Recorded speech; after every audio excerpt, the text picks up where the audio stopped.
نماز عطا فرما دے، جس کو ہم آج صلاۃ التراوی کہتے ہیں۔ میرے نبی کے زمانے میں اسے قیام اللیل کہا جاتا تھا، اس لیے حضرت عائشہ رضی اللہ تعالیٰ عنہ کی روایت ہے جس سے 8 رکعت والے حضرات استدلال کرتے ہیں کہ رمضان اور غیر رمضان میں، اس کو امام بخاری نے قیام اللیل کا ہی عنوان دیا ہے، آپ نے 11 رکعت سے زیادہ نماز نہیں پڑھی۔ ایک ضعیف روایت میں ہے کہ آپ نے 3 دن پڑھائی نماز، یہ تو صحیح روایت ہے۔ کتنی رکعت پڑھائی؟ تو ایک ضعیف روایت میں ہے کہ 20 رکعت پڑھائی۔ اچھا، ضعیف روایت سے عبادت ثابت نہیں ہو سکتی حکم شرعی، تو جب حضرت عمر رضی اللہ تعالیٰ عنہ نے سب کو، اب میرے نبی کے دور میں 3 دن کے بعد آپ تو آئے نہیں کہ کہیں فرض نہ ہو جائے، تو صحابہ اپنے طور پر قرآن سنتے تھے ٹولیوں میں۔ صدیقی دور میں 2 سال وہ فتنوں میں گزرا، تو اس میں بھی اسی طرح چلا کہ ٹولیوں میں ہوتے تھے۔ حضرت عمر رضی اللہ عنہ کے زمانے میں حکومت مضبوط ہو گئی، طاقتور ہو گئے، تو ابتدائی سالوں میں نہیں، چند سالوں کے بعد اب مسجد میں تشریف لائے تو لوگ اس طرح کوئی 4 ادھر 4 ادھر 5 ادھر 10 ادھر 20 ادھر، تو کہنے لگے ان کو ایک امام پہ جمع کر دیا جائے تو کتنا اچھا ہوگا۔ تو آپ نے سب کو اکٹھا کیا اور ابی بن کعب رضی اللہ تعالیٰ عنہ کو امام بنایا، اور سب کو ایک نماز پہ جمع کر کے 20 رکعت کا حکم عطا فرمایا۔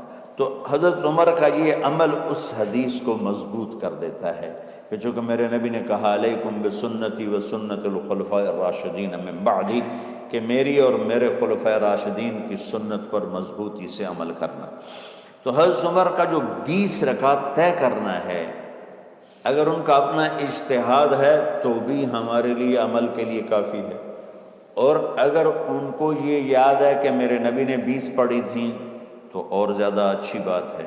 لیکن بہرحال جو 8 پڑھتا ہے ہمارا اس پہ بھی کوئی اعتراض نہیں، چونکہ وہ بھی حدیث کے ساتھ بات کرتا ہے، اور باقی پوری امت 20 پڑھتی ہے، ان پر بھی اعتراض نہیں۔ میں ایک جگہ سے گزر رہا تھا، نماز کا وقت ہو گیا، اہل حدیث کی مسجد تھی، میں وہاں نماز پڑھنے چلا گیا، تو ایک بہت بڑا اشتہار لکھا ہوا تھا 20 تراویح ثابت کرنے والے کو 5 لاکھ روپے انعام،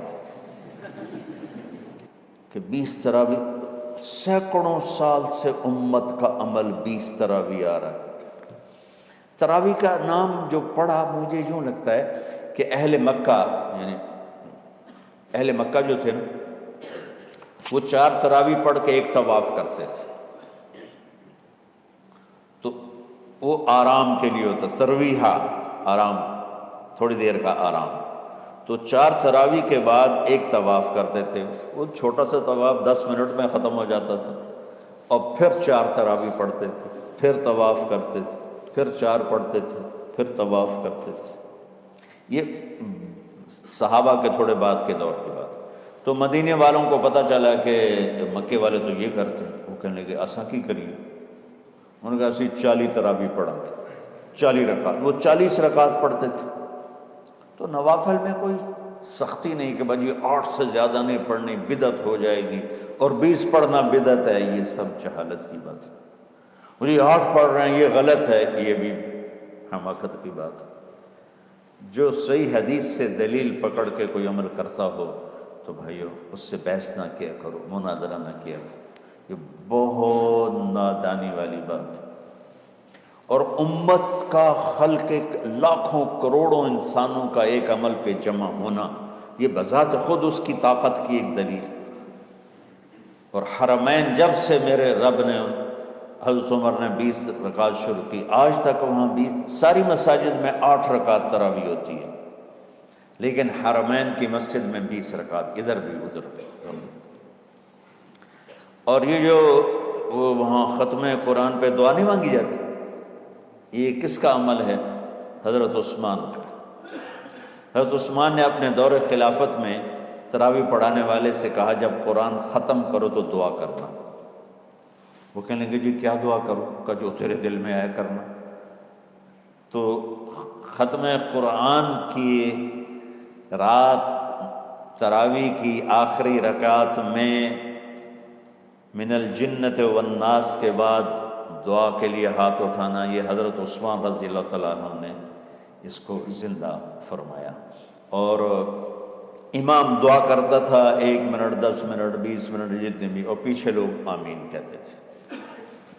وطر کی جماعت نہیں ہوتی تھی، وطر کو باجماعت حضرت علی رضی اللہ تعالیٰ عنہ نے شروع کی کہ وطر کو بھی باجماعت پڑھا جائے، تو یہ ان کی سنت ہے کہ وطر کو باجماعت پڑھا گیا۔ تو اب یہ لہٰذا یہ ساری سنت جو کام ان خلفۂ راشدین سے ہوا وہ بھی سنت ہے۔ تو اللہ نے ہمیں ایک عبادت دے دی کہ میرا قرآن پڑھو اور سنو۔ پہلی امتوں کو تراویح کیوں نہیں تھی یا قیام اللیل کیوں نہیں تھا؟ کہ ان کو اپنی کتاب یاد ہی نہیں ہوتی تھی، وہ اپنی کتاب کے حافظ نہیں ہوتے تھے، وہ اپنی کتاب یاد ہی نہیں کر سکتے تھے، صرف نبی کو یاد ہوتی تھی۔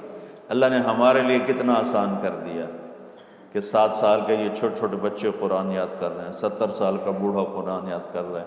یہیں یہ مولوی یوسف صاحب کا ساتھی تھا، یا پتہ نہیں ان سے پہلے تھا، سلمان، مولوی سلمان، آج کل امریکہ میں ہوتے ہیں، ہماری ایک شاخ چلا رہے ہیں ماشاءاللہ۔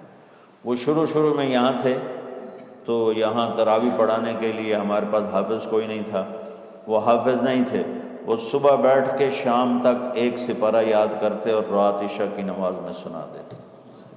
30 دن میں قرآن یاد کر کے سنا دیا۔ مطلب یہ سنی سنائی بات نہیں، ہمارے اسی حسنین، اسی ممبر اور محراب کی بات ہے کہ یہیں اسی مسجد میں انہوں نے صبح سے مغرب تک یاد کرتے تھے اور پھر عشاء میں کھڑے ہو کے سنا دیتے تھے۔ پیچھے ہوتے تھے لقمہ کوئی دینے والا شاید، لیکن بہت خوبصورت پڑھ کے ایک دن میں یاد کر کے سنا دیا۔ اور ایک مجھے نام بھول گیا کہ 3 دن میں قرآن یاد کیا، 10 سپارے ایک دن میں یاد کیے، 10 دوسرے دن میں یاد کیے، 10 تیسرے دن میں یاد کیے۔ وَلَقَدْ يَسَّرْنَا الْقُرْآنَ لِلذِّكْرِ فَهَلْ مِن مُدَّكِرٍ۔ تو اللہ تعالیٰ نے اس کو نصیحت کے لیے بھی آسان کیا ہے اور یاد کرنے کے لیے بھی آسان کیا ہے۔ کوئی کتاب پہلے یاد نہیں ہوتی تھی کسی کو۔ ماشاءاللہ تم میں کتنے حفاظ بیٹھے ہیں اللہ کے فضل سے۔